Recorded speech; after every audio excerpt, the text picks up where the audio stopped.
Shalom. Hallelujah. प्यारे भाई बहनों, आज 5 सितंबर है और 5 सितंबर हम सब जानते हैं कि क्या आज के दिन मनाया जाता है।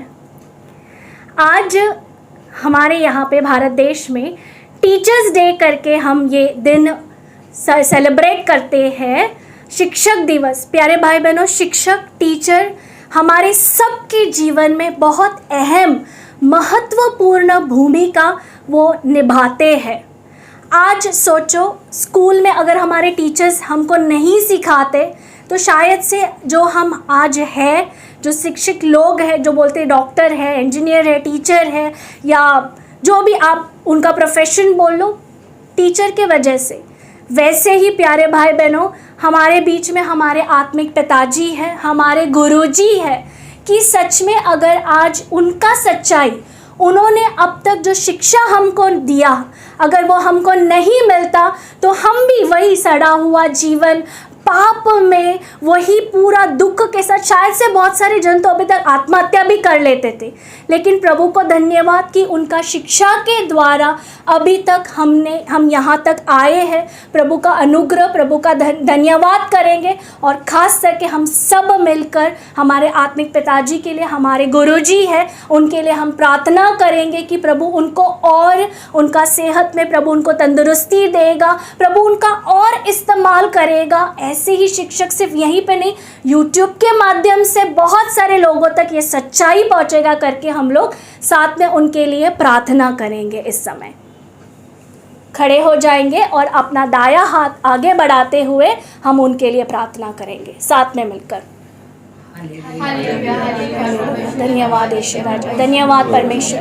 प्रभु यीशु मसीह, मैं आपको बहुत धन्यवाद देती हूँ प्रभु कि आपने हमारे लिए प्रभु जी इतना अच्छा गुरु जी, इतना अच्छा टीचर प्रभु जी आपने हमारे लिए प्रभु यीशु उपलब्ध करके रखा। यीशु राजा प्रभु, उनका हर एक शिक्षा के लिए हम आपको कोटि कोटि धन्यवाद देते हैं। यीशु राजा सच में पिता, उनका सच्चाई के द्वारा, उनके शिक्षा के द्वारा प्रभु बहुत सारे लोग आशीषित, बहुत सारे लोग आशीर्वादित हुए प्रभु जी। सच में पिता आपको बहुत धन्यवाद देते प्रभु। हम मांगते इस समय पिता आप उनका ताबा लेना, उनके सेहत के चारों ओर आपका आग और लहू का बाड़ा हम डालते यीशु राजा। मांगते पिताजी कि आप उनको मदद करना प्रभु यीशु, और प्रभु ऐसा ही सच्चाई प्रभु बिना मिलावट, निडरता के साथ प्रभु जी लोगों तक वो पहुंचाए यीशु राजा। मैं मांगती हूँ प्रभु जी आप उनको आशीर्वादित करना, उनको आशीषित करना, उनके सारे जरूरतों को आप पूरा करते हो, इसलिए धन्यवाद देते। और हम मांगते हम सबके अंदर वो आभारी दिल प्रभु, हमारे सबके अंदर प्रभु यीशु वो एहसान मन का दिल होने दो उनके प्रति यीशु राजा, वो आधीनता का प्रभु, वो नम्रता का प्रभु, ताकि सच में पिता जो वो सच्चाई हमको सिखाते हम उस दिल के साथ प्रभु हम उसे ग्रहण करें यीशु राजा। हम धन्यवाद देते यीशु राजा, आपका स्तुति करते प्रभु हमारे गुरु जी के लिए पिता, हमारे टीचर के लिए सच में प्रभु स्तुति करते प्रभु। धन्यवाद यीशु मसीह के नाम से प्रार्थना करते हैं, आमीन। 1 मिनट ख़त्म नहीं हुआ। इस समय जैसे हमारे गुरुजी है, उनका आदर, उनका सम्मान करने के लिए हम एक छोटे से बुके के साथ हम उनका ये आदर और सम्मान करते हैं। मेरी बहन को बुलाती हूँ कि वो पिताजी को गुलदस्ता दे।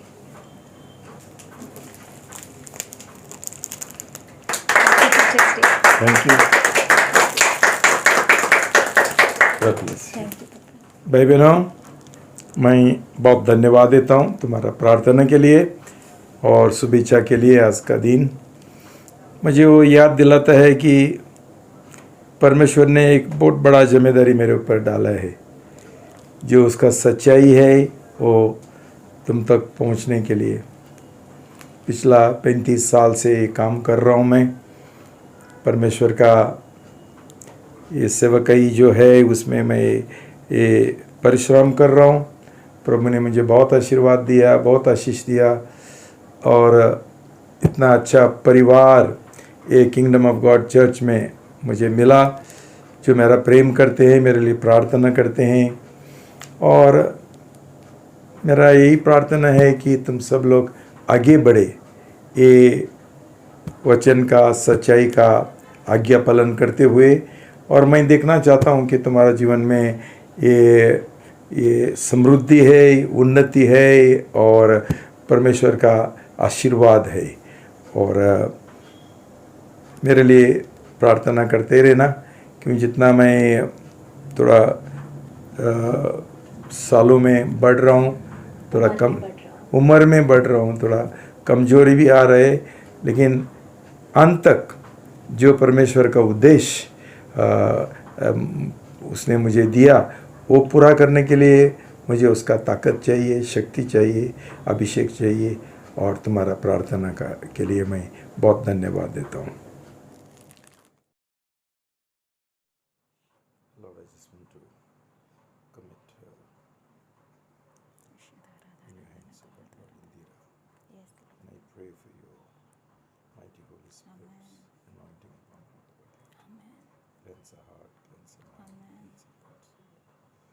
Lord, use her, Lord, for your glory, Lord.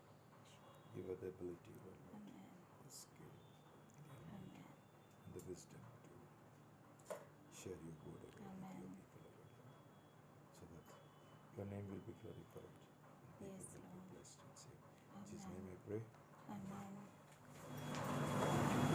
Shalom, hallelujah. आइए हम वचन निकालेंगे। 1 सैमुएल उसका 15वां अध्याय पद 20 से 30।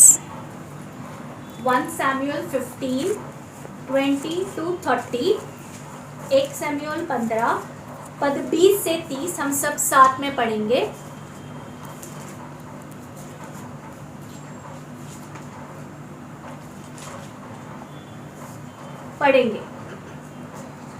तब शाऊल ने शमूएल से कहा, निसंदेह मैंने यहोवा की आज्ञा का पालन किया है।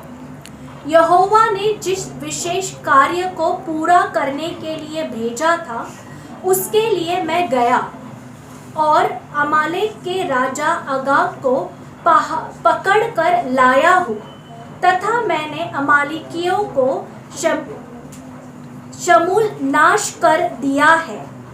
परंतु लोग लूट में से नाश किए जाने वाली अच्छी भेड़ बकरियों और गाय बैलों में से कुछ ले आए हैं कि गिलगाल में उन्हें तेरे परमेश्वर यहोवा के लिए बलिदान चढ़ाए। तब शमूएल ने कहा, क्या यहोवा होम बलि और बलिदानों से उतना प्रसन्न होता है जितना अपनी आज्ञाओं के माने जाने से? सुन, आज्ञा पालन बलिदान से बढ़कर और ध्यान देना मेढ़ों की चर्बी से उत्तम है, क्योंकि विद्रोह करना शकुन विचारने के बराबर पाप है और अनाज्ञाकारिता मूर्ति पूजा के समान अधर्म है। इसलिए कि तूने यहोवा के वचन को अस्वीकार किया है, उसने भी राजा होने के लिए तुझे अस्वीकार किया है। तब शाऊल ने शमूएल से कहा, मैंने पाप किया है, सचमुच मैंने यहोवा की आज्ञा और तेरे वचनों का उल्लंघन किया है, क्योंकि मैंने लोगों का भय माना और उनकी बातें सुनी। इसलिए अब कृपा करके मेरे पाप क्षमा कर और मेरे साथ लौट चल कि मैं यहोवा की आराधना कर सकूं। परंतु शमूएल ने शाऊल से कहा, मैं तेरे साथ नहीं लौटूंगा, क्योंकि तूने यहोवा के वचन को अस्वीकार किया और यहोवा ने इस्राएल पर राजा होने के लिए तुझे अस्वीकार कर दिया है। जैसा ही शमूएल जाने को मुड़ा, शाऊल ने उसके चोगों की छोर को पकड़ लिया और वह फट गया। अतः शमूएल ने उससे कहा, यहोवा ने इस्राएल के राज्य को आज ही तुझसे छीन लिया और तेरे पड़ोसी को दे दिया है जो तुझसे अच्छा है।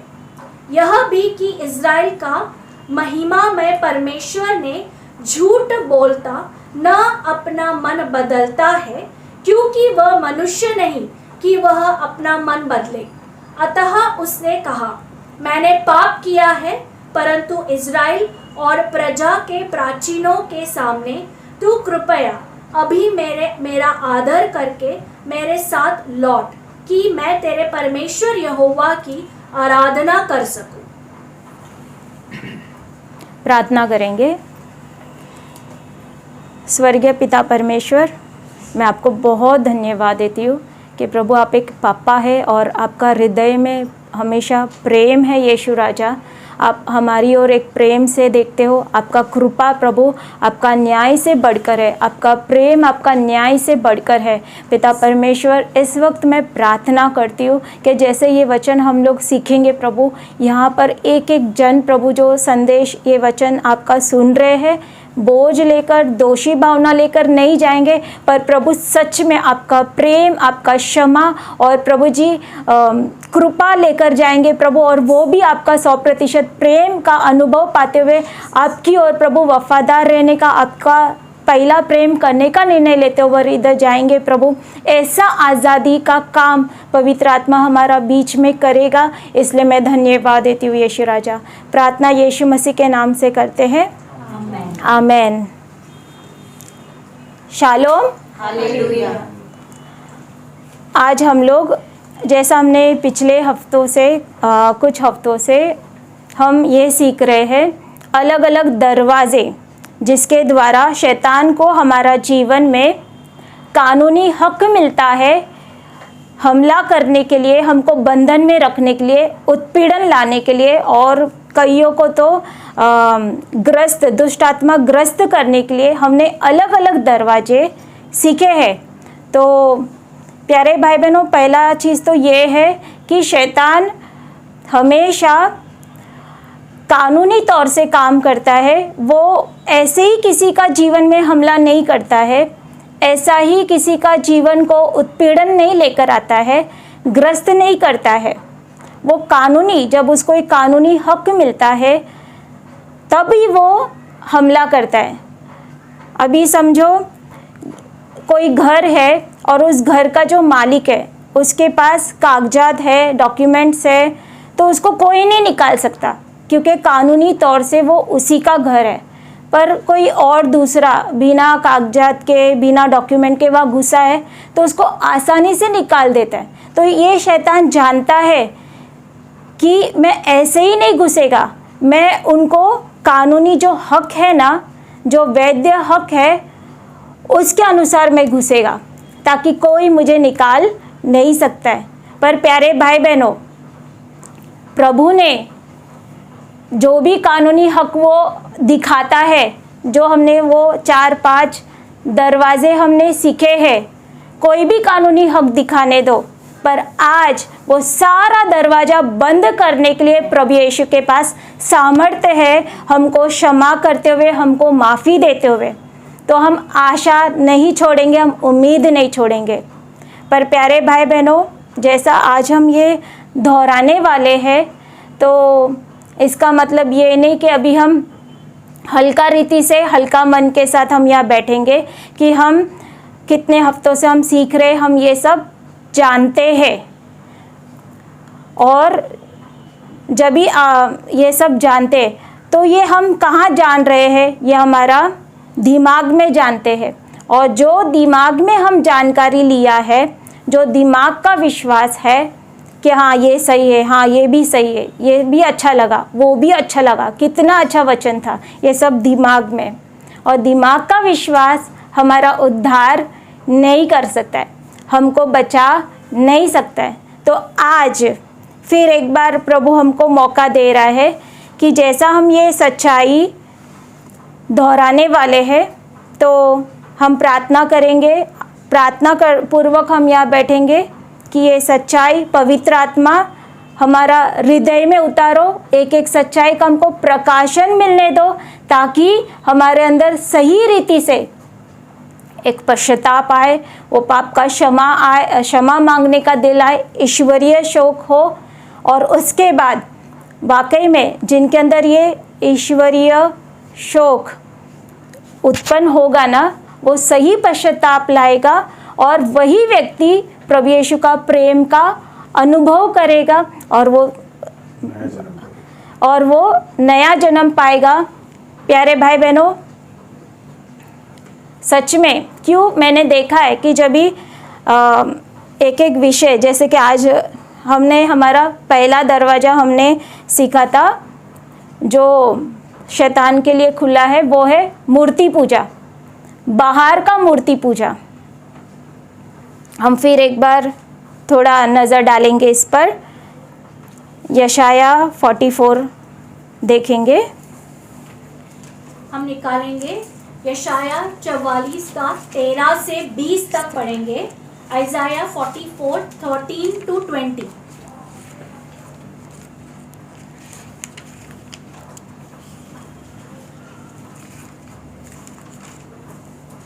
सब साथ में पढ़ेंगे।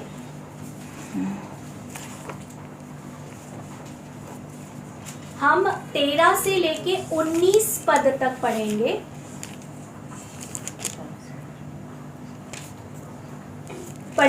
दूसरा मनुष्य लकड़ी की मूर्ति बनाता है, वह सूत से उस पर लाल चिन्ह लगाता है, वह उस पर रंदा चलाता है और परकार से रेखाएं खींचकर उस मनुष्य का रूप देता है और इस मनुष्य की सी सुंदरता प्रदान करता है, जिससे कि यह घर में स्थापित की जा सके। हाँ, वह अपने लिए देवदार काटता और वन के वृक्षों में से वह अपने लिए सनोवर या बांज का एक वृक्ष चुनकर उसकी देखभाल करता है। वह चीड़ का पौधा उगाता है जो वर्षा का जल पाकर बढ़ता है। तब मनुष्य के लिए यह ईंधन के काम आता है। वह उसमें से कुछ सुलगाकर आग तपाता है और उसको जलाकर रोटी पकाता है। फिर कुछ से वह देवता भी बनाकर उसकी उपासना करता है। वह उससे गढ़कर मूर्ति बनाता और उसी को दंडवत करता है। उसका आधा भाग तो वह आग में जलाता और उसी भाग से मांस भून कर खाता और तृप्त होता है। फिर आग तपाकर कहता है, आहा, गर्मी मिली, मैंने आग देखी है। शेष भाग से वह एक देवता अर्थात एक खुदी हुई मूर्ति बनाता है। वह उसको दंडवत करके उसकी उपासना करता है। वह उससे विनती करके कहता है, मुझे बचा ले, क्योंकि तू ही मेरा ईश्वर है। वे ना तो जानते हैं और ना ही कुछ समझते हैं, क्योंकि परमेश्वर ने उनकी आंखें बंद कर दी है, जिससे कि वे ना देख सके, और उनके मन भी ऐसा कर दिया है कि वे समझ ना सके। कोई इस पर ध्यान नहीं देता, ना ही उनका ज्ञान और समझ इतनी है कि वे कह सके, उसका एक भाग तो मैंने जला दिया और उसके अंगारों पर रोटी पकाई है। मैंने मांस भून कर खाया है। तब क्या मैं उसके आधे बचे भाग से घिनौनी वस्तु बनाऊं? क्या मैं लकड़ी के टुकड़ों को दंडवत करूं? शालोम। तो यहाँ पर हमने, अगर हम ये पढ़ेंगे और इसको हम समझेंगे, खास करके आज जो नए लोग ये सुन रहे हैं, यहाँ पर कितना मूर्खता का बात हमको समझ में आता है। पहले तो मैं भी ये सब मूर्ति पूजा ये सब मैं करती थी, और जब मुझे ये वचन, ये सारे मूर्ति पूजा के वचन मिले तो मुझे खुद के ऊपर भी हंसी आने लगा कि सच में हम ऐसा करते थे कि वही पेड़ है, वो पेड़ का टुकड़ा मैंने काटा है, उसी कुछ टुकड़ों पे मैंने अपने आप को ठंडी लग रहा है तो गरमाया, उसी में का कुछ टुकड़ों के ऊपर मैंने रोटी, भाजी, मांस, गोश्त पकाया, उसी का कुछ टुकड़ा लेकर मैंने मूर्ति बनाई और उसी को मैं बोल रही हूँ कि तू मेरा ईश्वर है और तू मुझे बचा। तो ये कितना अब मैं जब ये पढ़ती तो खुद के ऊपर हंसी आता, हम कितने मूर्ख। यहाँ पर लिखा है कि कैसे उनकी आंखें बंद कर दी गई है कि वो लोग इतना भी समझ नहीं पाते हैं कि जिसको हम खुद ही बना रहे हैं, हमारे हाथों से बना रहे हैं। यहाँ पर लिखा है कि इतना सुंदर उसको रूप देते हैं, इतना पेंट लगाते हैं, इतना सुंदर अलग अलग कलर लगाते हैं मट्टी के ऊपर, कि ताकि इतना आकर्षित बनाते कि लोग आकर्षण में गिरकर उसको घर लेकर जाए।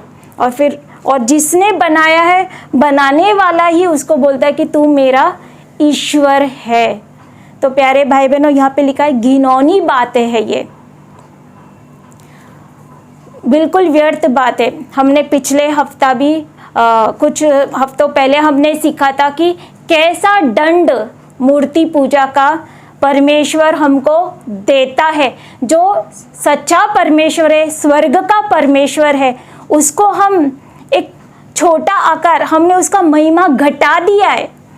ये उदाहरण दिया था कि कोई अच्छा एक इंसान है और मैं वहाँ पे कोई और मेरा ही फोटो के आगे अगर मैंने कुत्ते का फोटो लगाते और बोलते ये वो इंसान है, तो मैंने उसका कितना इंसल्ट किया, उसका महिमा को मैंने कितना छोटा कर दिया, एक इंसान से भी छोटा कर दिया है कि इंसान उसको बना रहा है। रचने वाले को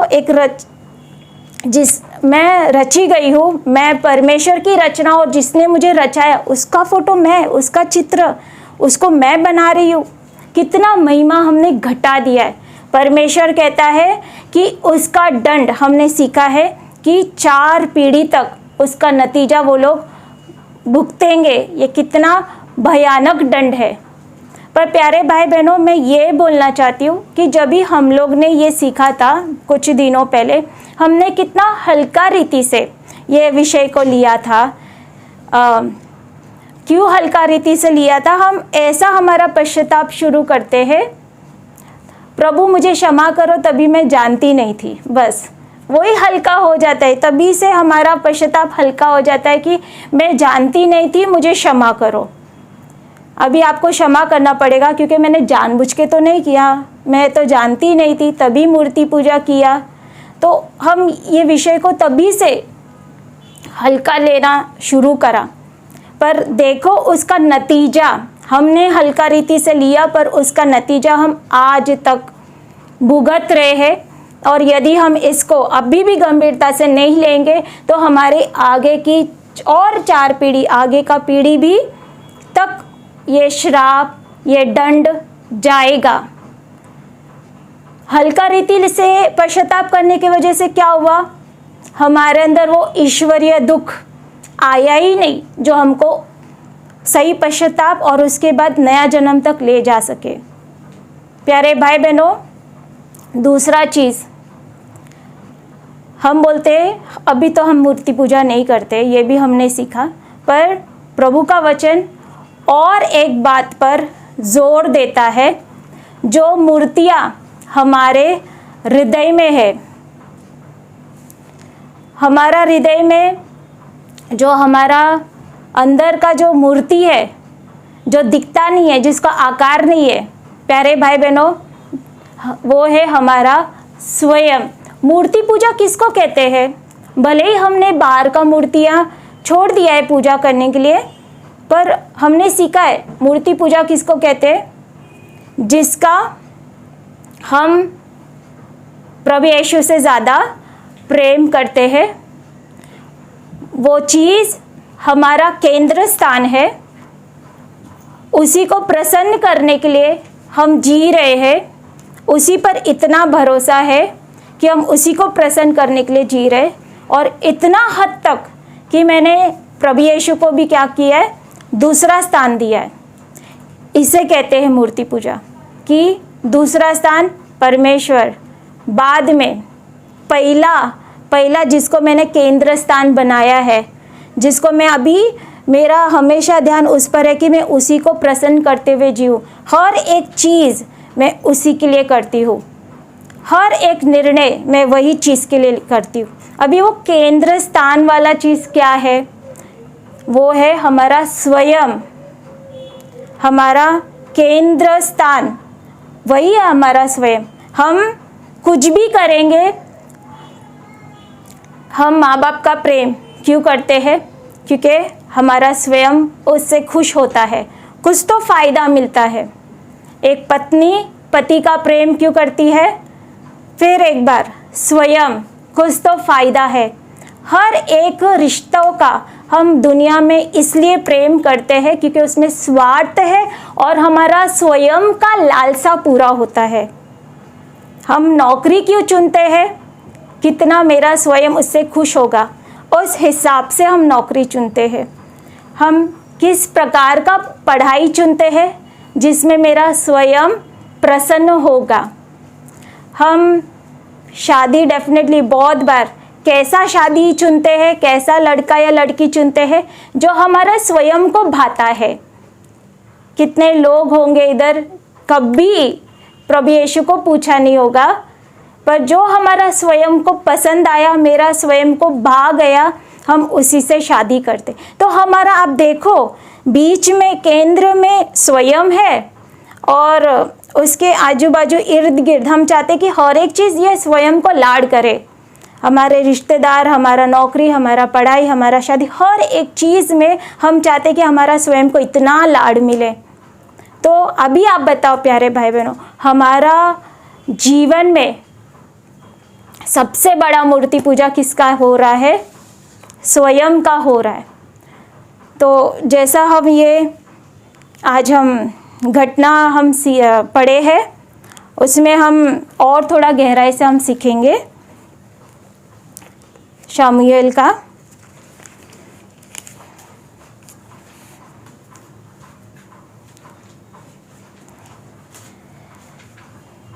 प्यारे भाई बहनों, जब भी हमारा जीवन में इन घटनाओं के द्वारा हमारा स्वयं को पहचानेंगे ना कि अरे हमारे अंदर अभी भी स्वयं बैठा है, तो क्या होगा?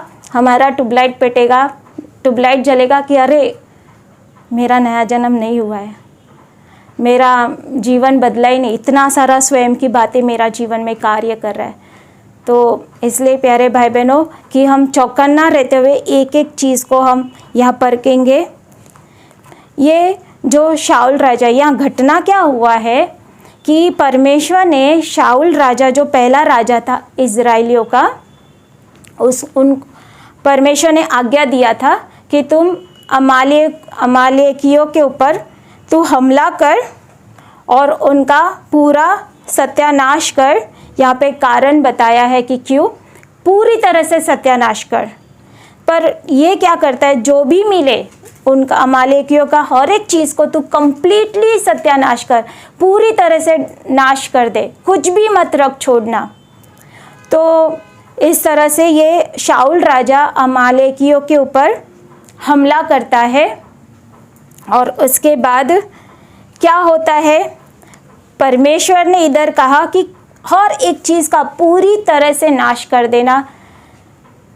पर ये क्या करता है कि जो अच्छी अच्छी वस्तुएं, अच्छी अच्छी पशु है, मोटे मोटे मेमने हैं, उन सबको वो रख छोड़ता है, अपने साथ ले आता है।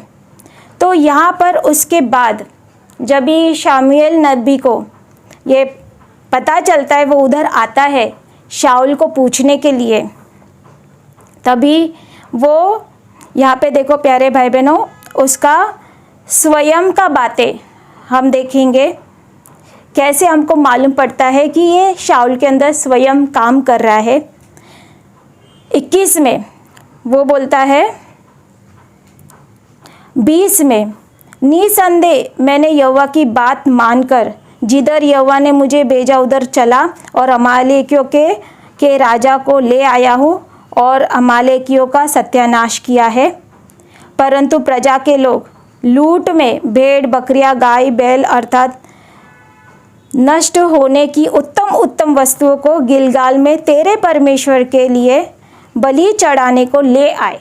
अभी ये पद से हमको क्या मालूम पड़ता है कि वो जब भी शमूएल ने उसको डांटा और उसको पूछा तो वो क्या कर रहा है, इधर सफाई दे रहा है, वो समझाने की कोशिश कर रहा है कि नहीं, परमेश्वर ने मुझे जैसा बोला ना मैंने वैसा ही किया, एक भी आज्ञा मैंने तोड़ा नहीं। और ये जो लेकर आए ना, ये लोगों ने लेकर आया, मेरे प्रजा के लोगों ने लेकर आया। वो लोग ने अच्छी अच्छी चीज़ें, एक सफाई ये किया, दूसरा बोलता है कि लाया पर तुझे ही चढ़ाने के लिए, परमेश्वर को ही बलिदान चढ़ाने के लिए मैंने लाया, मेरे लिए थोड़ी लाया। तो यहाँ पर हम देख रहे हैं कि शाऊल क्या कर रहा है, सफाई दे रहा है। तो इससे हम पहचानेंगे कि जब हमारे अंदर स्वयं है तो वहाँ पर वो स्वयं क्या करता है कि वो दोष, गलती स्वीकार नहीं करेगा, पाप स्वीकार नहीं करेगा, वो वहाँ पर सफाई देगा, बहाना देगा कि ऐसा ऐसा हुआ करके। फिर जब भी परमेश्वर ने उसका सफाई सुना तब परमेश्वर उसे कहता है कि तेरा ये जो तू बलिदान चढ़ाने का बात कह रहा है, यहाँ पर लिखा है कि क्या यहोवा होम बलि और मेल बलि से इतना प्रसन्न होता है कि जितना कि मेरे आज्ञा का पालन करने से प्रसन्न होता है। तो परमेश्वर ये कहता है कि तू बोल रहा है, सफाई दे रहा है कि मैं बलिदान, मैं तो तेरे लिए ही बलिदान करने के लिए लेकर आया, पर परमेश्वर कहता है कि मुझे आज्ञा पालन चाहिए। प्यारे भाई बहनों, अभी दूसरा यहाँ पे स्वयं का एक सबूत हम देखने वाले फिर एक बार, कि वहाँ पर लिखा है आगे पर सैमुअल नबी कहते हैं, देख विद्रोह करना, भावी कहने वालों से पूछना एक ही समान पाप है, और हट करना मूर्तों और ग्रह देवताओं की पूजा करने के तुल्य है। तो यहाँ पर एक और सबूत उसके स्वयं का दिखाई देता है कि उसने परमेश्वर का आज्ञा तोड़ा और उसने क्या किया, विद्रोह किया। तो ये एक और स्वयं का सबूत हमको दिखाई दे रहा है कि वो शाऊल यहाँ पर विद्रोह कर रहा है, वहाँ पे वो हट कर रहा है। और परमेश्वर यहाँ कहता है, तो ये दो सबूत के जिनके अंदर स्वयं रहेगा वो सफाई देंगे, जिनके अंदर स्वयं रहेगा वो लोग विद्रोह करेंगे। और परमेश्वर कहता है जो तू विद्रोह कर रहा है ना, ये जादू टोना करने के और मूर्ति पूजा के बराबर है। शालोम। तो यहाँ पर स्पष्ट हमको मालूम पड़ गया कि यदि जब तक हमारे अंदर स्वयं है, हम स्वयं के लिए जी रहे हैं, जिएंगे, हम सफाई देंगे, गलती को मानेंगे नहीं, हम विद्रोह करेंगे। और यहाँ स्पष्ट लिखा है ये मूर्ति पूजा के बराबर है, स्पष्ट लिखा है कि ये जादू टोना के बराबर है। जिसने विद्रोह किया उन्होंने जादू टोना, तंत्र मंत्र का बराबर का पाप किया। तो प्यारे भाई बहनों, हमारा जो हमने ये जो 4-5 दरवाजे हमने देखे थे, ये सब स्वयं से ही निकलते हैं। यहाँ पर लिखा है तंत्र मंत्र के बराबर का पाप है। तभी भी जब भी तंत्र मंत्र का विषय आया था, शायद हमने बहुत हल्का रीति से लिया होगा उस समय। अब ये हम लोग किधर करते हैं, हमने छोड़ दिया। अभी हम लोग कुछ नहीं करते हैं, हम किधर जाते हैं बाबाओं के पास। पर ये सोचो, हमारे अंदर स्वयं है, हम विद्रोह कर रहे हैं, हम हट कर रहे हैं, हमने ये तंत्र मंत्र के ही बराबर का पाप है। और जितना परमेश्वर तंत्र मंत्र करने वालों का घृणा करता है, परमेश्वर कहता है कि जो विद्रोह कर रहा है उसका भी मैं घृणा करता हूँ। क्योंकि परमेश्वर यहाँ उसको समझाना चाहते हैं कि जो आज्ञा पालन है, तू जो ये बलिदान का बहाना दे रहा है, बोल रहा है कि मैंने तेरा बलिदान के लिए रखा है, परमेश्वर कहता है कि आज्ञा पालन बलिदान से उत्तम है। तो प्यारे भाई बहनों, सोचो, हमारा बलिदान, हम सोचते हम भी बलिदान करते हैं, हम भी भाग कर हमको जिधर डाला उधर हम जाते हैं, हमको ये यहाँ डाला हम उधर जाते। लॉकडाउन में हम लोग कितना, हम सोचते हमने कितना बलिदान उठाते हुए हम आराधना कर रहे, हमारा ध्यान हमारा बलिदान के ऊपर, हम भाग के जा रहे। पर परमेश्वर यहाँ कहता है कि तुम्हारा बलिदान से ज़्यादा आज्ञा पालन उत्तम है, और यदि हमारे अंदर स्वयं रहेगा, विद्रोह रहेगा, तो हम किधर आज्ञा पालन कर रहे? प्रभु कहता है तेरा बलिदान व्यर्थ है, व्यर्थ है। जब तक तेरे अंदर वो स्वयं है, विद्रोह है, सफाई देने का मन है, मैं तो बलिदान से उत्तम आज्ञा मानने को चाहता हूँ। प्यारे भाई बहनों, एक और हम देखेंगे इसका स्वयं का सबूत। पद 30 में जब भी सैमुअल उनको शाऊल राजा को बोल रहे हैं कि परमेश्वर ने तुझे तुच्छ जाना है, जो तुझे राजा करके चुना था, परमेश्वर तुझे तुच्छ जानता है, तो वो अभी यहाँ पे ऊपरी तौर से बोल रहा है कि हाँ मुझे क्षमा कर। ये क्यों ऐसा है? वो यहाँ हमको लगता है अरे उसने पाप कबूल किया 24 में, हाँ उसने पाप कबूल किया, पर यहाँ देखो प्यारे भाई बहनों, फिर भी वो बोल रहा है मैंने तो अपनी प्रजा के लोगों का भय मानकर उनकी बात सुन। एक बार फिर पाप कबूल कर रहा है और साथ में क्या लगा रहा है?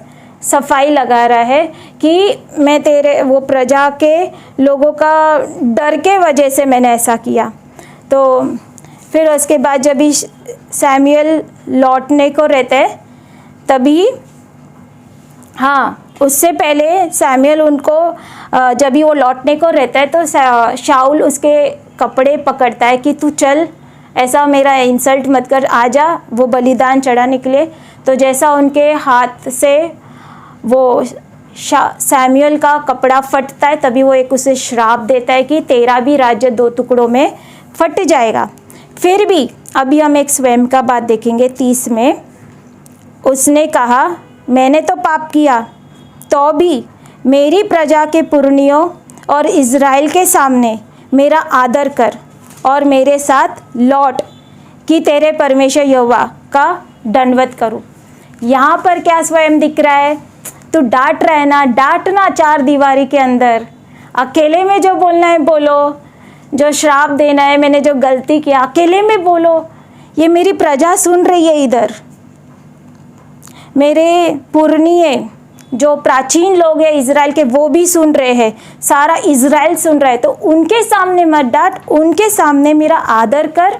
और तेरा परमेश्वर, तुरंत यहाँ पे जिस परमेश्वर ने शाऊल को अभिषेक किया था, शाऊल को राजा करके नियुक्त किया था, अभी वो सिर्फ सैमुअल का परमेश्वर हो गया। तेरा परमेश्वर का तू क्या कर, वहाँ पे सिर्फ नाम के वास्ते, मेरा आदर के लिए, मेरा नाम रखने के लिए वो बलिदान चढ़ा। तो फिर एक बार यहाँ पे हमारा भी बहुत बार ऐसा होता है, अरे एक स्वयं बाहर आता है, स्वयं की बात बाहर आता है, आदर करो मेरा, इतने जन के सामने आप बोल रहे हो, इतना जन के सामने डांट रहे, आदर करो। तो ये भी यहाँ पर भी उसके अंदर स्वयं है, स्वयं को खुश करने के लिए, स्वयं को दुख नहीं पहुँचाने के लिए शाऊल बोलता है कि इतने सारे लोग देख रहे, तो इनके सामने तो कम से कम मेरा आदर करो। तो प्यारे भाई बहनों, इसका नतीजा क्या हुआ? एक तो हमने देखा है कि उसके जो परमेश्वर ने उसको राजा करके नियुक्त किया था, उसका राज्य पद उसको हटाकर दाऊद को अभिषेक किया। पर पद 14 में हम देखेंगे कि कैसे उसका जीवन अंदर का स्वयं का मूर्ति पूजा के वजह से शैतान के लिए उसका जीवन क्या हो गया? खुला हो गया। 16 का 14, 1 सैमुअल 16 का 14, 1 सैमुअल 16 वर्स 14, सब साथ में पढ़ेंगे। अब यहोवा का आत्मा शाऊल पर से उठ गया और यहोवा की ओर से एक दुष्ट उसको सताने लगी। तो यहाँ पर हमने देखा कि उसके वजह से उसके अंदर एक दुष्ट आत्मा आ गई और वो दुष्ट आत्मा उसको तभी से सताने लगी। तो यहाँ पर उसका जीवन खुला हो गया। तो यहाँ पर हमको स्पष्ट पता चलता है कि स्वयं का पूजा ही मूर्ति पूजा है। प्यारे भाई बहनों, और हमने देखा था कि उसके अंदर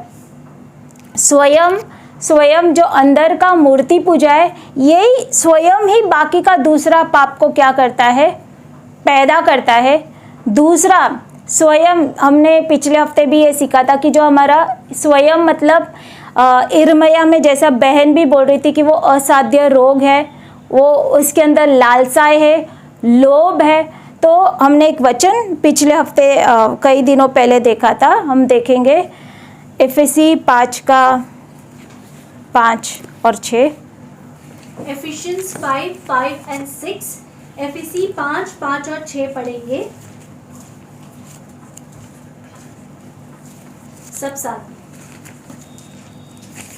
क्योंकि तुम यह निश्चय पूर्वक जानते हो कि कोई व्यभिचारी, अशुद्ध जन या लोभी मनुष्य अर्थात मूर्ति पूजक मसीह और परमेश्वर के राज्य का उत्तराधिकारी नहीं हो सकता। क्यों? कोई तुम्हें व्यर्थ बातों से धोखा न दे, क्योंकि इन्हीं के कारण आज्ञा न मानने वालों पर परमेश्वर का प्रकोप पड़ता है। तो यहाँ पर भी स्पष्ट लिखा है कि जिसके अंदर स्वयं है वो उसके अंदर क्या है? लोभ है, लालसा है। अगर स्वयं नहीं है तो लालसा कहाँ से आएगा? क्योंकि एक व्यक्ति, पहले तो हम ये देखेंगे, यहाँ पर लिखा है जो तुम्हारे अंदर लोभ है, लालसा है, वो भी मूर्ति पूजा के बराबर है। मतलब ये दिल का मूर्ति पूजा है। और हम लालच और लोभ क्यों करते हैं? फिर एक बार केंद्र स्थान किसको रखा है? स्वयं को रखा है। तो हम उसको प्रसन्न करने के लिए, उसको खुश करने के लिए, उसको संतुष्ट करने के लिए हम अलग अलग वस्तुओं का, अलग अलग चीज़ों का, पैसे का हम क्या करते हैं? लालच करते हैं। और वो लालसा को, वो लालच को पूरा करने के लिए हम जीते हैं। तो प्यारे भाई बहनों, जैसे ये शाऊल भी, उसके अंदर लालच आया, लोभ आया, वो हर एक अच्छी अच्छी वस्तुओं देखकर वो नष्ट नहीं किया, लेकर आ गया। हम एक और उदाहरण ये देखेंगे कि कैसे ये लालसा शैतान के लिए द्वार खोलता है। हम ये यूहन्ना 13:2 पढ़ेंगे। जॉन 13:2, यूहन्ना 13:2 पढ़ेंगे।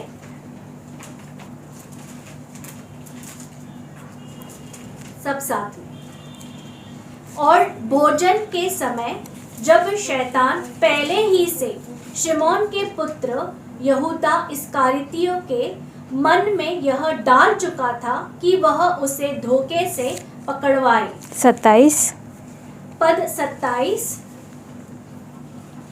और टुकड़ा लेते ही शैतान उसमें समा गया। इसलिए यीशु ने उससे कहा, जो तू करता है तुरंत कर। यहाँ पर हमने देखा ये यहूदा इस्करियोती है जिसने यीशु को पकड़वाया। हमने यहाँ पे 2 वचन देखा कि एक में लिखा है कि शैतान ने उसका मन में डाला कि वो यीशु को पकड़वाए। 27 में देखा कि शैतान उसके अंदर समा गया, ये आगे का काम करने के लिए, यीशु को पकड़वाने का काम करने के लिए। अभी हम ये देखेंगे कि शैतान को यहूदा का मन में डालने के लिए और उसके अंदर समा जाने के लिए मौका कैसे मिला, उसको कौन सा खुला दरवाज़ा मिला जिसके वजह से शैतान ने उसके मन में समा गया, उसके अंदर समा गया। वो हम देखेंगे यूहन्ना 12:4-6। जॉन 12:4-6, यूहन्ना 12:4-6 पढ़ेंगे। परंतु उसके चेलों में से यहूदा इस्करियोती ने, जो उसे धोखे से पकड़वाना चाहता था, कहा, इस इत्र को 300 दिनार में बेचकर कंगालों को क्यों नहीं दे दिया गया? उसने यह इसलिए नहीं कहा था कि उसे कंगालों की चिंता थी, परंतु इसलिए कि वह चोर था और उसके पास रुपयों की थैली रहती थी, और जो कुछ उसमें डाला जाता था वह उसे चुरा लिया करता था।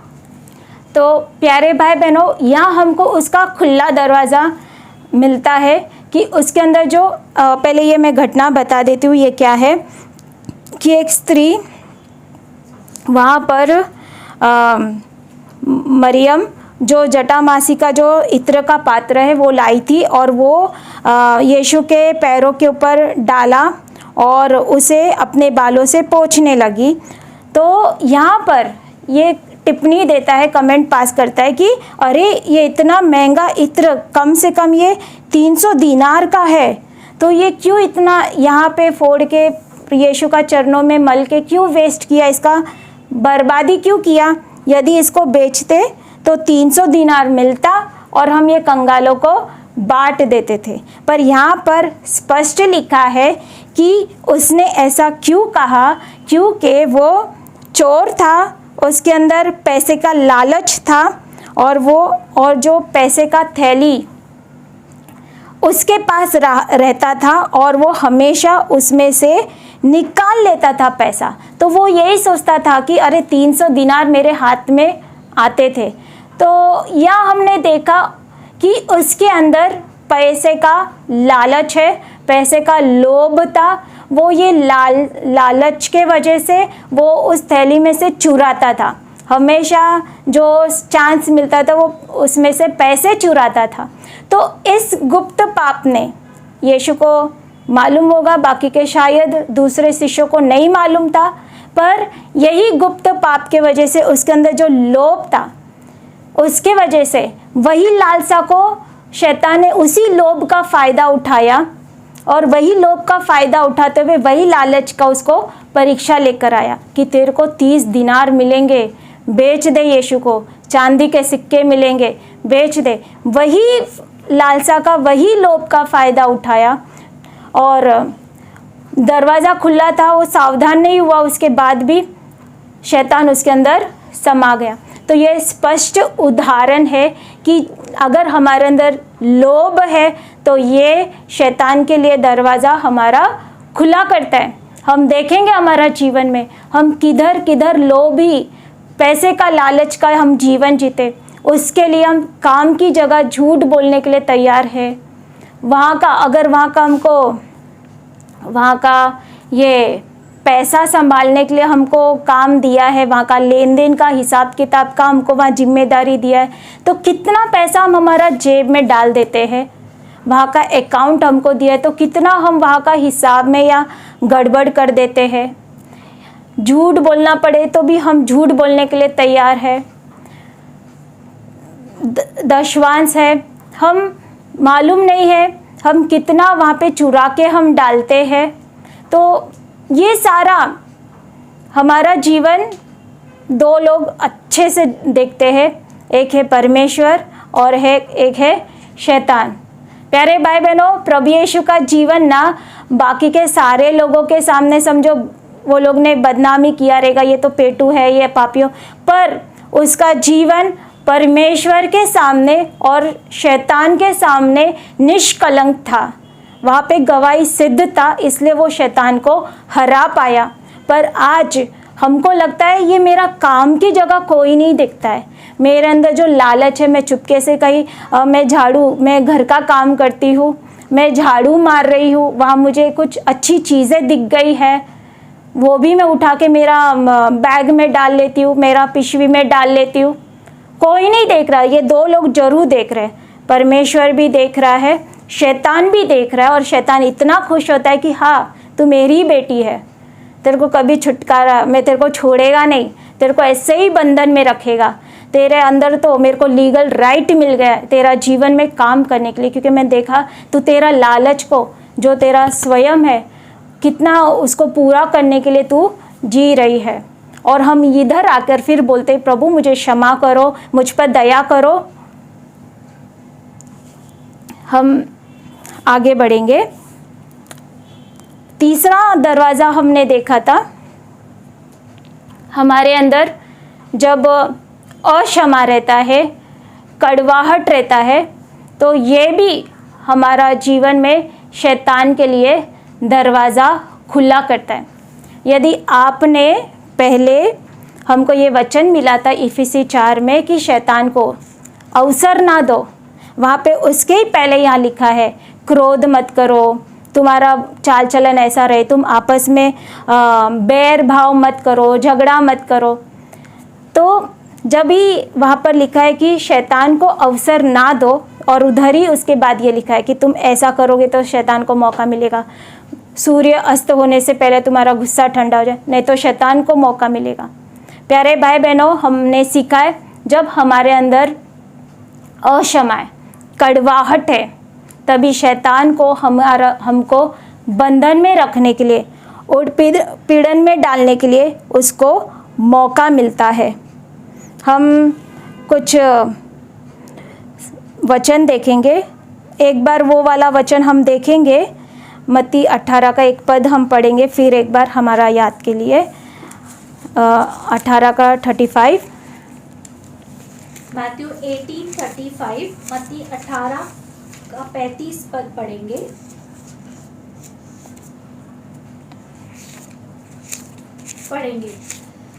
इसी प्रकार यदि तुम में से प्रत्येक अपने भाई को हृदय से क्षमा न करे, तो मेरा स्वर्गीय पिता भी तुम्हारे साथ वैसा ही करेगा। प्यारे भाई बहनों, हमने ये देखा था कि ये घटना के द्वारा हम स्पष्ट सीखे थे, पर यदि हम मेरा भाई को मैं क्षमा नहीं करेगी तो स्वर्गीय परमेश्वर भी मुझे क्षमा नहीं करेगा। पर प्यारे भाई बहनों, सबसे पहले तो किसने हमको क्षमा किया है? परमेश्वर ने हमको पहले से ही क्षमा किया है। अगर वो हमको क्षमा नहीं किया होता ना, तो आज में हम इधर नहीं रहते थे। पहला उसने क्षमा किया और हमसे अपेक्षा करता है कि हम दूसरों को क्या करें? माफ़ करें। और हमारे सामने ये उदाहरण है, प्रभु यीशु का उदाहरण है कि कब उसको, जब क्रूस पर उसको लटकाया था, उसको बेइज्जत किया था, वो नंगा लटक रहा था, उसको खीलों से ठोका गया, मारा, उसको थूका, उसका मजाक उड़ाया। उस समय प्रभु यीशु ने सबको क्या किया? क्षमा किया। और एक मुद्दे का बात, जिसके लिए वो क्रूस पर चढ़ा गया वो हम थे, मैं थी। मेरे लिए वो प्रभु यीशु क्रूस पर चढ़ा, लहू बहाया, और मेरा माफ़ी मांगने से पहले मैं प्रभु को बोलेगी, प्रभु मेरा पाप क्षमा कर। पर उसने तो मुझे 2000 साल पहले ही क्रूस पर उसने मुझे पहले से ही क्या करा है? माफ़ी दे दिया है।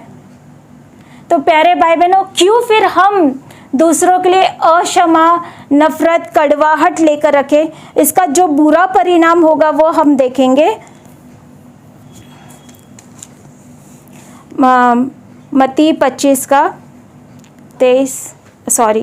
5 का 23-24। मैथ्यू 5:23-24, मत्ती 5 का 23-24 साथ में पढ़ेंगे।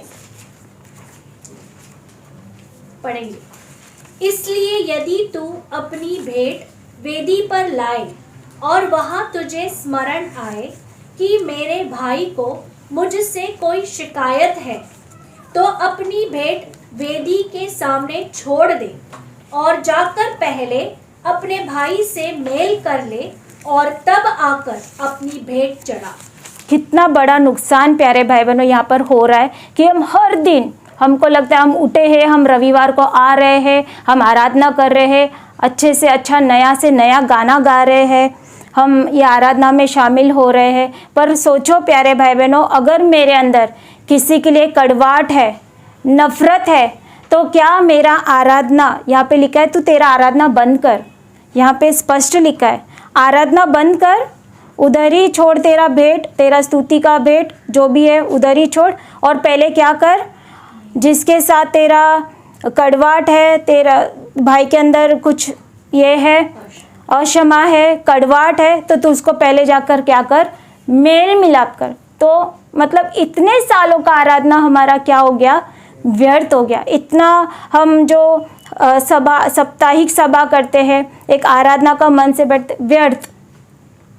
फिर हमको क्या अपेक्षा है परमेश्वर से कि परमेश्वर हमको आशीष देगा, हमारा आराधना स्वीकार कराए? एक और नुकसान हम देखेंगे प्यारे भाई बहनों, एक जगह पर 1 कुरिन्थी 16:22 में लिखा है कि जो मेरा प्रेम नहीं करता, प्रभु का प्रेम नहीं करता है, वो क्या है? श्रापित है। ठीक है, अभी देखो यहाँ पर लिखा है जो प्रभु का प्रेम नहीं करता वो श्रापित है। तो आप बोलेंगे डेफिनेटली मैं तो प्रभु का प्रेम करती हूँ। हाँ, मैं, कौन बोलेगा, कोई बोलेगा कि मुझे प्रभु का प्रेम नहीं है? सब लोग यही बोलेंगे हाँ मैं पक्का प्रभु का प्रेम करती हूँ, मेरे ऊपर श्राप नहीं है। पर एक वचन हमको सबूत देता है कि हम फेल हो गए, प्रभु यीशु का भी प्रेम करने में हम फेल हो गए। हम वो वचन हम देखेंगे 1 यूहन्ना 4:20। 1 John 4:20, 1 यूहन्ना 4:20 हम सब साथ में पढ़ेंगे। यदि कोई कहे मैं परमेश्वर से प्रेम करता हूँ और अपने भाई से घृणा करे तो वह झूठा है, क्योंकि जो अपने भाई से जिसे उसने देखा है प्रेम नहीं करता तो वह परमेश्वर से जिसे उसने नहीं देखा प्रेम नहीं कर सकता।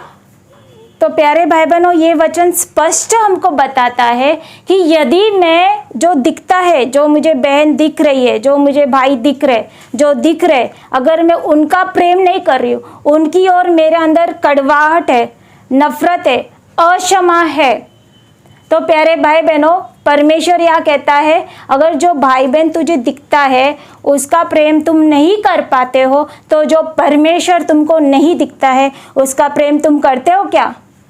तो यहाँ पर ये वचन स्पष्ट करता है कि, साबित करता है कि अगर मेरे अंदर कोई, हमारे कलीसिया के भाई बहन के लिए या किसी के लिए भी नफरत है, अक्षमा है, या आत्मिक पिताजी के लिए कुछ नफरत है, अक्षमा है, हम दिखाते नहीं है, कैसा पता चलेगा? हम फ़ोन नहीं करेंगे, हम उनसे उनको अवॉइड, हम लोग उनको टाल देंगे, तो उनसे बात नहीं करेंगे हम लोग।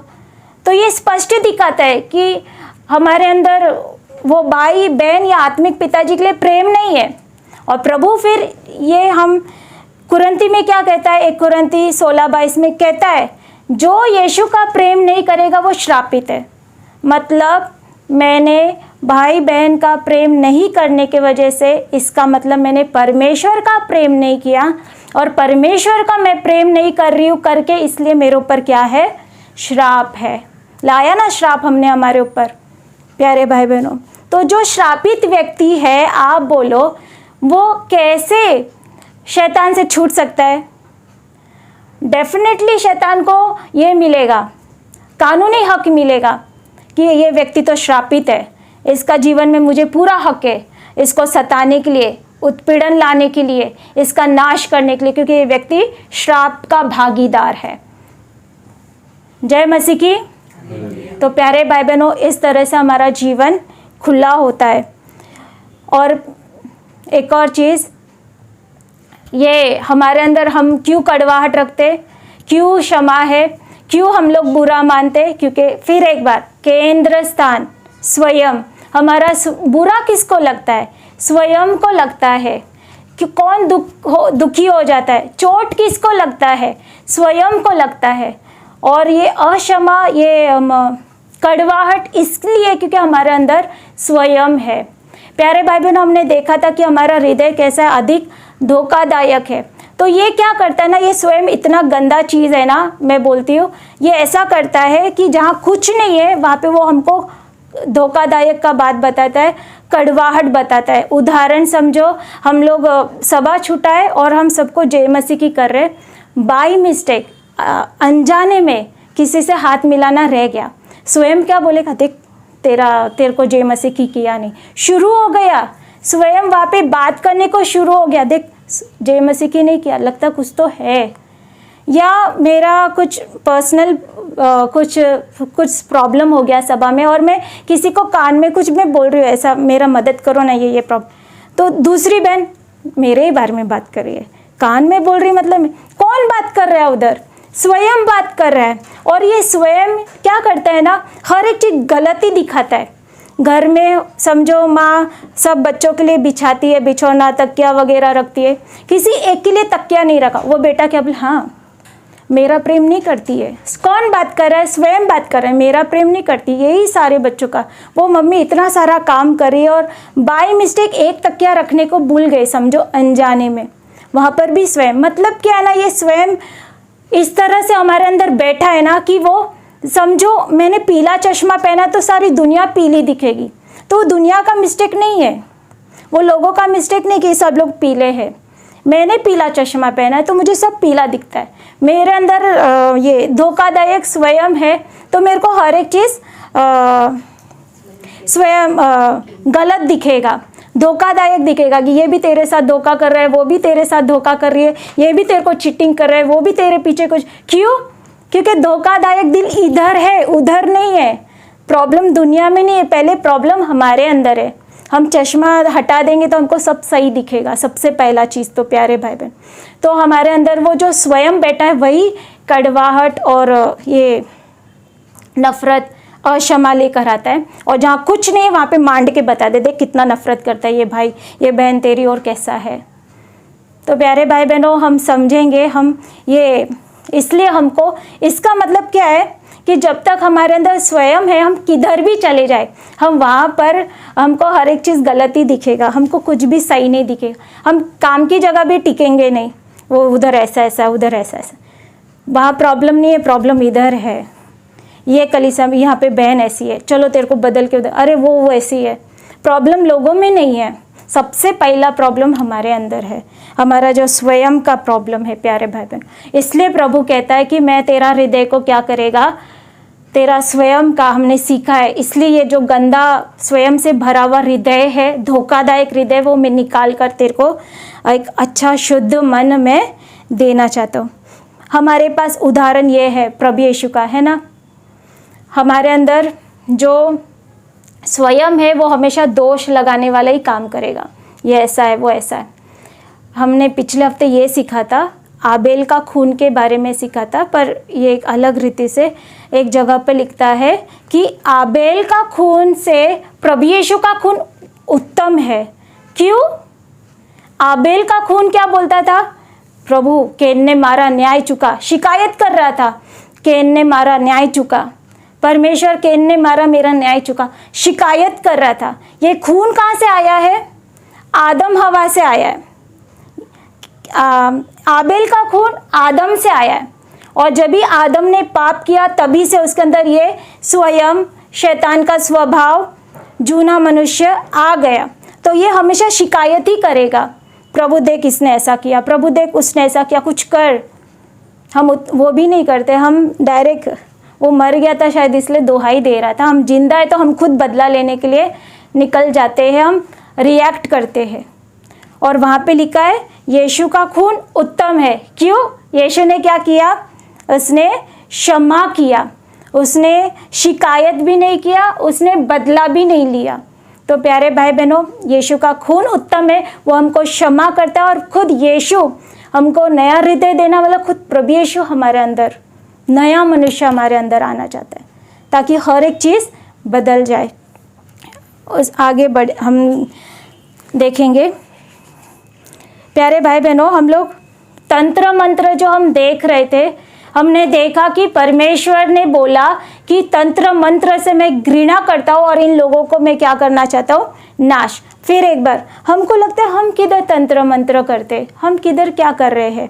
पर प्यारे भाई बहनों, हम एक वचन सीखते, हम हमेशा वो वचन हमने सीखा है रोमी में कि संसार के सदृश ना बनो, और हम संसार का तुलना करने का चक्कर में, संसार के साथ मैच करने का चक्कर में आँख बंद करके संसार का फैशन अपनाते हैं। कूल बोलते, कूल दिखने के लिए, सबके सामने अच्छा दिखने के लिए।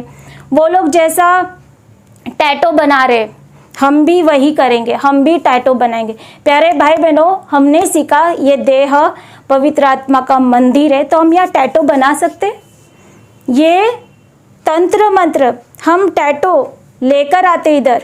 और मैंने सुना है कि एक जगह मैं पढ़ रही थी, किसी का गवाही, वो लोग वो आराधना करती थी, शैतान का आराधना करती थी, पर उससे छुटकारा पाकर वो प्रभु में आई, उसका उद्धार हुआ। वो क्या बोलती है कि जो तुम लोग टैटो कराते हो और उसमें जो सुई चुभता है, उसमें जो खून निकलता है, वो भी क्या हो गया? फिर वो शैतान को बलिदान हो गया।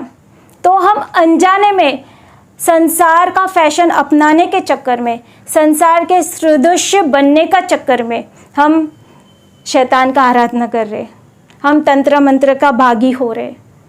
हम एक और चीज़ मुझे बहुत आश्चर्य लगा, इन दिनों में मुझे पता चला था जब भी हम लोग ये तंत्र मंत्र के बारे में सीख रहे थे, एक लक्की बैम्बू करके आता है। जब भी मैं दुकानों में देखती थी ना, गिफ्ट शॉप में, वो बाबाओं के पास नहीं मिलता है, मिलता होगा मालूम, गिफ्ट शॉप में वो लक्की बैम्बू रखते थे। तो मुझे लगा ये शो पीस है, पर जब भी मैंने उसको वहाँ पढ़ रही थी तो वहाँ पे वो लिखा है कि लक्की बैम्बू मतलब लक लेकर आता है।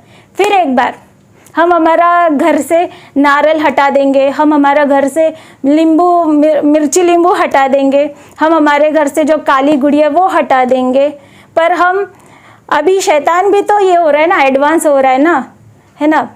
वो भी अगर उनको मालूम कि ये लोग अभी नींबू मिर्ची वाले लोग नहीं हैं, काली गुड़िया वाले लोग नहीं हैं, तो इनके लिए हमने नया फैशन, हम नया ये इन्वेंट करके देंगे।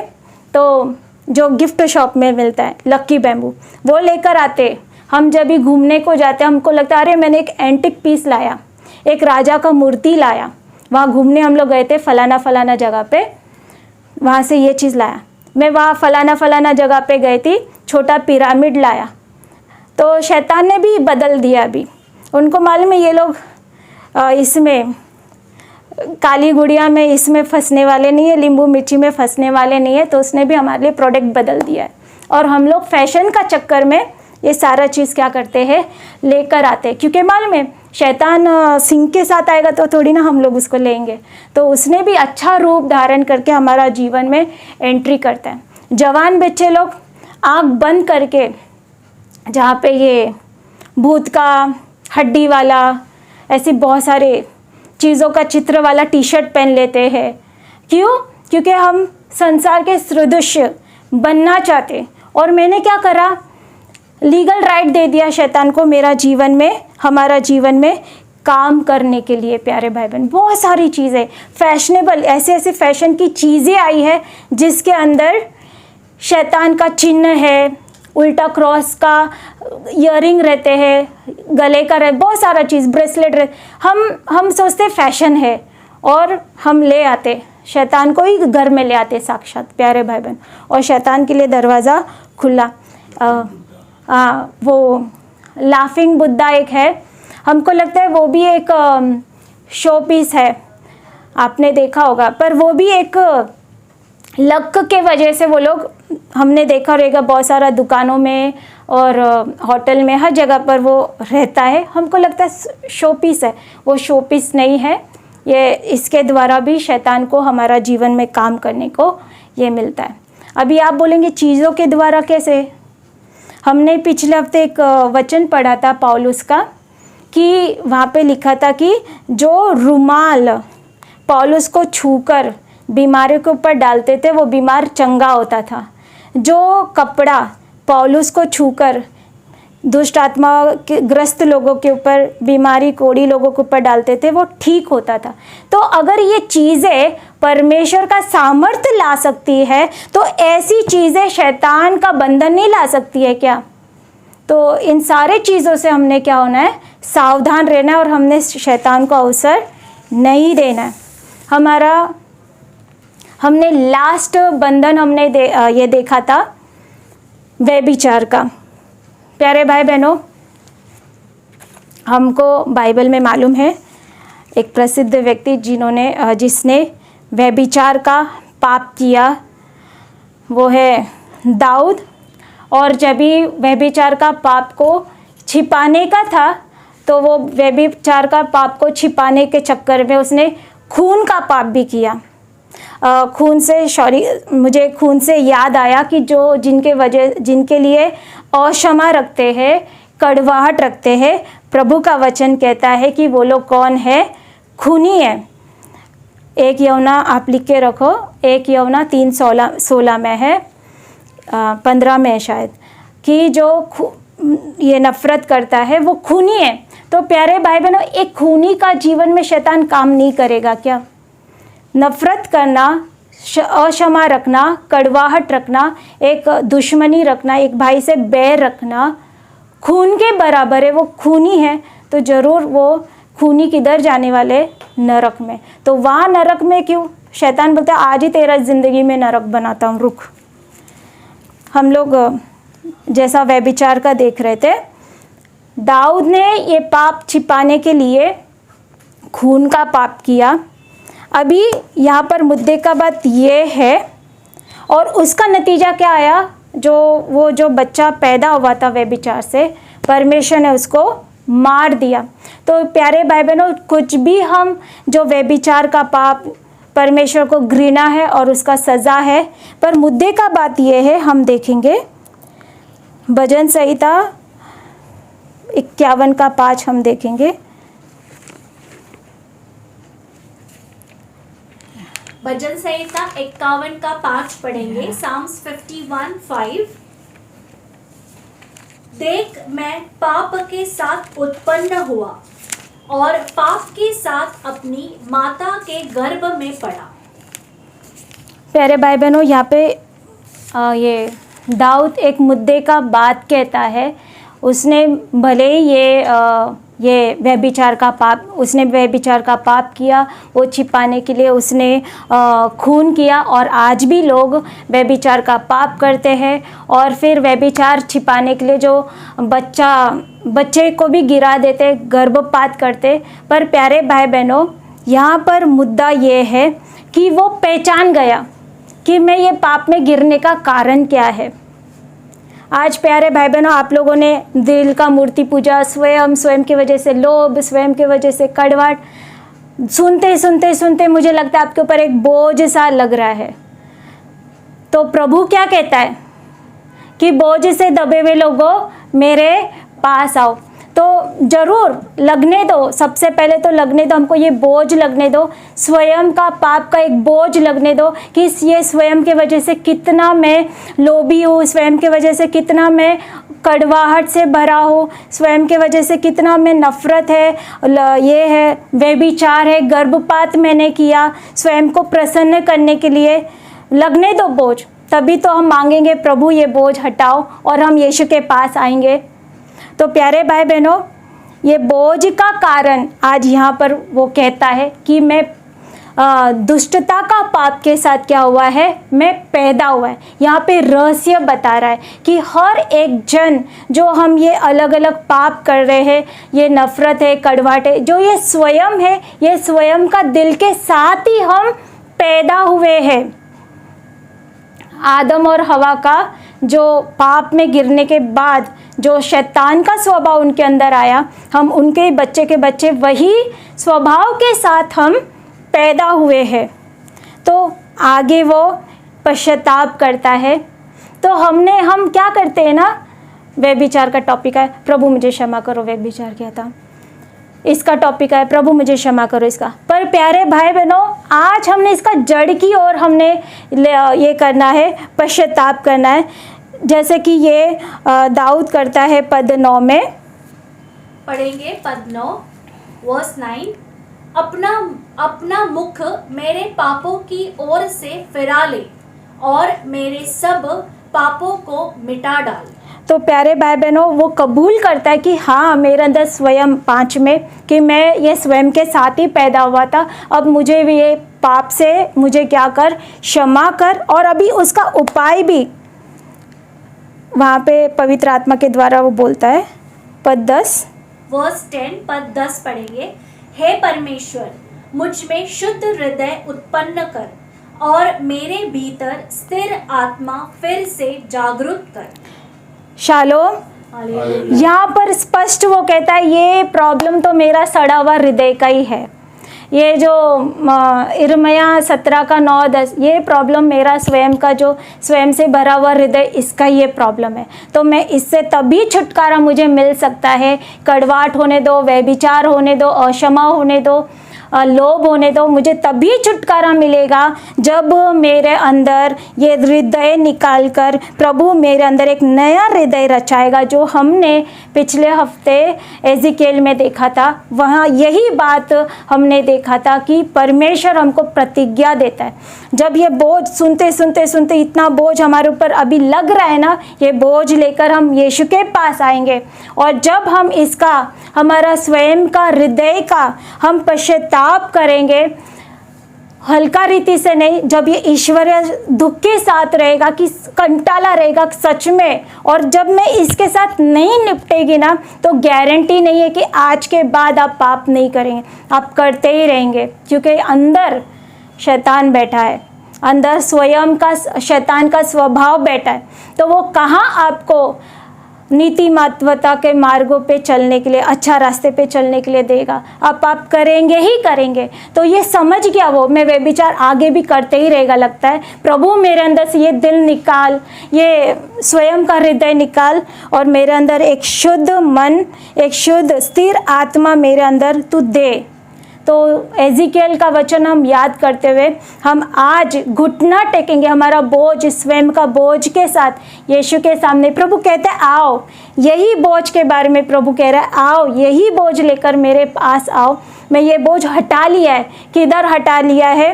क्रूस पर हटा लिया है, और मैं तुमको क्षमा करता हूँ। और जब हम यीशु को सही पश्चाताप के साथ यीशु को पहला प्रेम और मैं मालिक में बनाएगी और विश्वास करेगी कि तूने मेरा स्वयं के साथ निपटने के लिए क्रूस पे मरा है स्वयं, और तू इस पर तूने सही रीति से निपटा है, इसलिए तू जिंदा भी हो गया मौत से।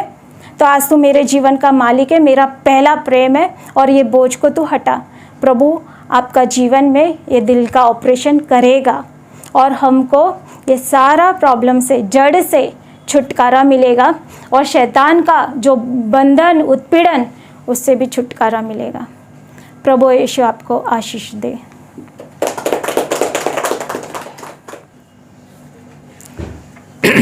भाई बहनों, शालोम। मैं सिर्फ ये इतना ही तुमको बोलना चाहता हूँ कि जो शिक्षा हम यहाँ पाते हैं वो हमारा उद्धार होने के लिए, नया जन्म पाने के लिए। क्यों? ये जो स्वयं, इसके बारे में आज बहन बात कर रही थी, उसके और हमको छुटकारा सिर्फ कभी मिलता है जब भी हमारा नया जन्म होता है। क्यों? उस समय हमारा जुना मनुष्य, हमारा स्वयं क्रूस के ऊपर चढ़ाता है। वहाँ जो हमारा सड़ा हुआ दिल है उसका ऑपरेशन होता है, नया दिल हमको मिलता है। भाई बहनों, एक दुखी बात है और मुझे लगता है हर एक कलीसिया का ये महामारी है कि लोग बहुत सारा प्रचार संदेश सुनते हैं कलीसिया में रविवार को, और उसके आगे हजार पास्टर लोगों का संदेश सुनते हैं। लेकिन समस्या ये है कि ये लोग सुनने वाले हैं, उसके बारे में कुछ प्रतिक्रिया नहीं है। आज मैं जानता हूँ एक कलीसिया में 35 साल हो गया मैं प्रचार कर रहा हूँ, किसी का जीवन बदल रहा है क्या? क्यों? सुनते रहते। हमारा एक मनोवृत्ति और रवैया, हम रविवार को आते हैं सुनने के लिए,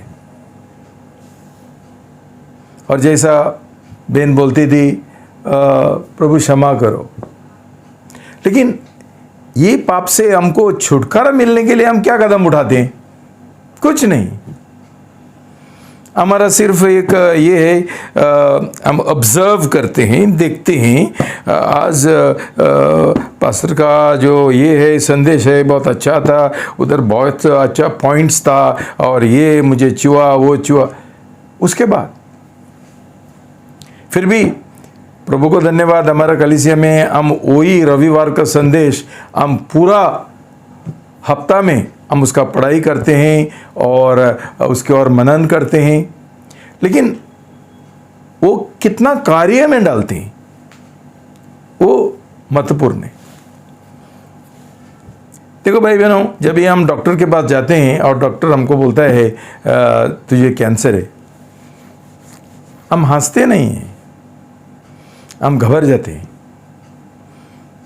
डॉक्टर हमको कोई टैबलेट्स देता है, कैप्सूल देता है, इंजेक्शन देता है और बोलता है ऑपरेशन करने का जरूरी है।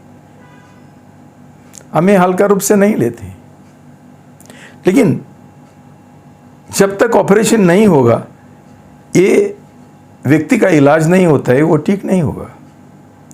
हमारा ऑपरेशन क्या है? हमारा ऑपरेशन नया जन्म है, हमारा ऑपरेशन बपतिस्मा है। लेकिन जो हमारा रविवार को जो आते हैं लोग और गुरुवार को हमारा जो बाइबल स्टडी होता है, ये हमारा सब दिमाग का बातें हैं। उसका ये सच्चाई जो तुमने सुना, उसका प्रकाशन हमको नहीं मिलेगा, उसका कुछ फ़ायदा नहीं रहेगा। तुम इतना ही बोलेंगे 10 साल हो गए मैं ये चर्च में हूँ, 15 साल हो गए मैं चर्च में, लेकिन जीवन क्यों नहीं बदला? क्यों? हमको कोई इंटरेस्ट ही नहीं। ये सिर्फ सुनने वाले बातें हैं। प्रभु ने बोला याकूब में, सुनने वाला मत बनो, कार्य में डालो। तो भाई बहनों, मेरा ये आपसे फिर एक बार विनंती है और आई अपील टू यू, मैं गुजारिश करता हूँ ऐसा ना हो। आज ये भी सुना है आपने कि हमारा जो आराधना है रविवार का, वो हमारा कोई प्रार्थना है, वो बिल्कुल व्यर्थ है। तुमको लगता है तुम रविवार को आराधना करने के लिए आता है। परमेश्वर को ऐसा आराधना जिसका उद्धार नहीं हुआ, जिसका नया जन्म नहीं हुआ, उसका आराधना उसको बिल्कुल पसंद नहीं, बिल्कुल पसंद नहीं। तो आप समझो, अभी इतना कलीसिया में, पूरा दुनिया में हर एक रविवार को लोग जाते हैं, कलीसिया बदल देते हैं, इधर से उधर जाते हैं। एक जन को मैंने बोला, वो अभी इधर मैंने उसको चांस दिया था वो इसका लीडिंग करने के लिए, आराधना का लीडिंग करने के लिए। वो बोलता है उधर और किसी ने उसको इसमें क्या ऑनलाइन में करने के लिए दिया है। मैंने बोला तेरा जीवन ही पहला बराबर नहीं है, तू क्या आराधना करेगा, तो क्या आराधना का अगुवाई करेगा? वे आपका जीवन सही नहीं है। खुद का इच्छा के अनुसार जीना चाहते हैं, खुद का इच्छा। स्वयं का मतलब क्या है? स्वयं दूसरा कुछ नहीं है, मेरी इच्छा, जैसा मुझे चाहिए वैसा मैं करूंगा। मैं किसी का सुनने वाला नहीं हूं, मुझे अधीन रहने का कोई दिल नहीं है, किसी का ये अधीन। मैं मेरा, और प्रभु का वचन बोलता है तुम्हारा ये आज्ञा पालन बलिदान से उत्तम है। और बहुत हमारा भाई बोलते हैं मुझे सुसमाचार प्रचार करने का है, मुझे ये करने का है, लेकिन उनको आज्ञा पालन करने का मन नहीं है। तो इसका मतलब क्या है? ये है विचक्राफ्ट, ये जादू तोड़ना है। इधर ये विद्रोह है। क्या प्रचार करेंगे, क्या सुसमाचार प्रचार करेंगे? जब भी हमको विद्रोह का मन है और आज्ञा पालन जो पिताजी ने बोला, पास्टर ने जो बोला, उसका आज्ञा पालन करने के लिए हमको इच्छा नहीं है, ये जादू तोड़ना है और ये मूर्ति पूजा है। भाई बहनों, समझ लो कि जब तक हम ये रविवार का जो तुमको परमेश्वर तुमसे बात करता है ये संदेश के द्वारा, वो हम स्वीकार नहीं करेंगे, उसके और मनन नहीं करेंगे और वो कार्य में नहीं लगाएंगे, तो तुम्हारा आराधना व्यर्थ है, तुम्हारा मसीह जीवन व्यर्थ है और उसका सजा एक ही है कि परमेश्वर तुमको मार डालेगा। दूसरा कोई उपाय नहीं। और ये भी हम नहीं समझते कि हमारे जीवन में जब भी ऐसा समस्या आता है वो हमारा पाप के लिए है, पाप के वजह है, ये हम नहीं समझते और हम बदलने के लिए तैयार नहीं है, कोई इच्छा नहीं है। तो मेरा यही प्रार्थना है कि प्रभु तुम्हारा आंखें खोल देगा, कि पवित्र आत्मा तुम्हारा दिल को छुएगा और एक सही पश्चाताप सही पश्चाताप, ईश्वरीय पश्चाताप तुम्हारे दिल में आ जाएगा और तुम बपतिस्मा के लिए, तुम्हारा नया जन्म होने के लिए तैयारी करेंगे। रविवार को आते हुए, गुरुवार को आते हुए, शुक्रवार को आते हुए कुछ नहीं होता है जब तक तुमको नया जन्म पाने का इच्छा नहीं है। सुनेंगे सुनेंगे सुनेंगे और शायद तुम्हारा कान फाटेंगे और कुछ नहीं होने वाला है। दिल फाटना है, दिल बदलना है। ये सिर्फ तुम पश्चाताप करेंगे और जो कदम है वो उठाएंगे और तुम्हारा जीवन का पूरा समर्पण 100% करेंगे, तभी तुम्हारा उद्धार हो जाएगा, नया जन्म हो जाएगा। प्रभु तुमको आशीर्वाद दो। आइए हम प्रार्थना करेंगे। स्वर्गीय पिता परमेश्वर, मैं आपको बहुत धन्यवाद देती हूँ कि प्रभु ये हमको हमारा जो अलग अलग आपने दरवाज़ा दिखाया और जो स्वयं आपने दिखाया हमारे अंदर जो विद्रोह है, जो आज्ञा उल्लंघन का मन है प्रभु, ये दोष लगाने के लिए नहीं था प्रभु, पर ये इसलिए था जैसे डॉक्टर बीमारी बताता है इसलिए कि वो उसका इलाज कर सके। इलाज आपके पास है यीशु राजा। आज प्रभु हर एक को आज ही इसी वक्त प्रभु वो एक पक्का एक तमन्ना देना हर एक को कि प्रभु सच में हम वो आपकी ओर हमारा जीवन हवाले करने के लिए तैयार है, हमारा जीवन आपको समर्पण करने के लिए तैयार है, आपको हमारा जीवन का मालिक बनाने के लिए तैयार है। प्रभु आज ही मैं नया जन्म पाने का मैं निर्णय लेती हूँ आप, और प्रभु सच में कि मेरा हृदय का ये ऑपरेशन हो, ऐसा इच्छा प्रभु हर एक को आज ये कर कर ही इधर जाएंगे, ऐसा पवित्र आत्मा हमारा जीवन में आप कार्य करेंगे। इसलिए मैं धन्यवाद देती हूँ प्रभु, ताकि यहाँ पर इस कलीसिया में जिसको आपने खड़ा किया है एक भी जन प्रभु बिना नया जन्म पाए हुए ना रहे प्रभु। हमको ऐसा इच्छा और तमन्ना देते हैं कि नया जन्म आवश्यक है, इसलिए धन्यवाद। प्रार्थना यीशु मसीह के नाम से करते हैं, आमीन।